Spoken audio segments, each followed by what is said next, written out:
ડભોઈ તાલુકાના તેન તલાવ ગામે રેલવે ગરનાળામાં વરસાદી પાણી ભરાયા.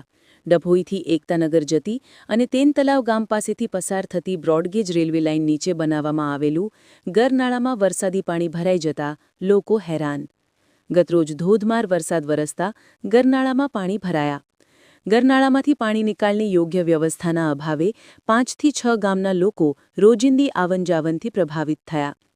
વરસાદી પાણી ભરાઈ જતા માનપુરા, ઓરડી, લાજપુરા, લીંબડી વસાહત, ગુમાનપુરા અને સનોર જેવા ગામોને મુશ્કેલી વેઠવાનો વારો આવ્યો.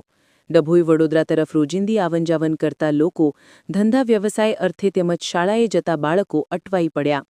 બ્રોડગેજ રેલવે લાઇનના નિર્માણ બાદ આ ગરનાળામાં ચોમાસાની ઋતુમાં અવારનવાર ભરાઈ જાય છે. વરસાદી પાણી રેલવે તંત્ર આ સમસ્યાનો ઉકેલ લાવે તેમજ વરસાદી પાણીના નિકાલની કાયમી વ્યવસ્થા હાથ ધરે તેવી ઉઠી માંગ.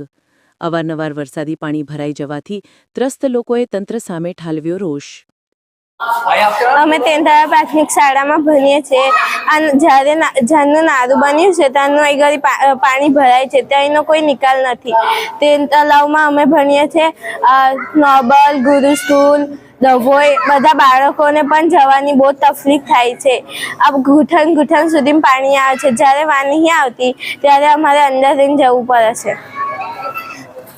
અને મેં ધોરણ 8માં ભણું છું. રાજપુરા અમે બધા થઈને 45 જણ છે. કયા કયા ગામ છે? રાજપુરા, માનપુરા અને લીમડી ગામ. કેટલું પાણી આવે? કમર જેટલું. તમે અંદર કેવી રીતે જાવ છો? અમારે અંદર આટલે પાણી આવી જાય. તેન તલાવથી માનપુરા, લીમડી વસાહત, રાજપુરા, ગોમાનપુરા, સનોર અને ઉરડી આ 4-5 ગામોને જોડતો આ રોડ છે. જ્યારે વરસાદનું વાતાવરણ વરસાદ આવે છે ત્યારે વારંવાર પાણી ભરાયા કરે છે અને જ્યારે પાણી ભરાય તો કેળસામાં, ઘૂંટણસામાં પાણી ભરાય છે. અને એટલું તો નહીં કે તેન તલાવમાં જ બાળકો બનવા જાય છે, ડભોઈ જાય છે, પછી ગુરુ સ્કૂલમાં જાય છે, સાઠોદ જાય છે. તો એ પણ 3 બસો અમારી ત્યાં આવે છે. એ પણ આ પાણી ભરાય છે તો બસો આવતી નથી અને વાલીઓ બધા મેઘવા આવે છે, છોકરાઓને નાળું પાર કરાવે છે અને પછી પાછા છોકરાઓ બેસીને જાય છે. આવું થાય છે અને અમે ઘણી રજૂઆત કરીએ છીએ કે નારા વિશે આ પાણી ભરાય છે, પણ આજ દિન લગીને એનો કોઈ નિકાલ થતો નથી. વારંવાર કહેવા છતાં પણ આ પાણી તો આવીને આવી સમસ્યા છે અને નીચે ખાડા પણ પડી ગયેલા છે અહીં આગળ. અને પાણીનો આ જ્યારે પણ કંઈ સાધન જે અમારે ખેડૂતને જવું આવવું હોય, માલ સામાન લાવવો હોય તેવો અમને પ્રોબ્લેમ જ થાય છે. અને બીજું કે જ્યારે આ ગાડીઓ વારાઘરે પાણી નાખ્યા કરીએ છીએ ત્યારે આ છોકરાને લેવા આવીએ એટલે ગાડી નાખવી પડે પાણીમાં આવું તેવું, તે પણ અમારી ગાડીઓને વધારે જ બગડે છે. એમ તમારે એવું થયા કરે છે. એટલે અમારે તો સરકારશ્રીને એટલું જ કહેવાનું કે અમારા પાણીનો જમ બને તમે વહેલી તકે નિકાલ કરે અને જો ના થાય તો પછી બધા યુવાનોને ગામજનો કહે છે કે આને આપણે આંદોલન પર ઉપડવું પડશે. એમ બરાબર.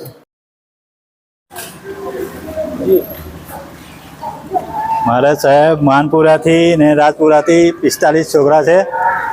એ તેન તલાવ પ્રાથમિક શાળામાં લાવવાના, લઈ જવાના છે. આજે કેટલા દાડાથી આ જ્યારનું નારું બન્યું ત્યાંનું પ્રોબ્લેમ છે પાણીનો, કોઈ એને સાંભળવા તૈયાર નહીં.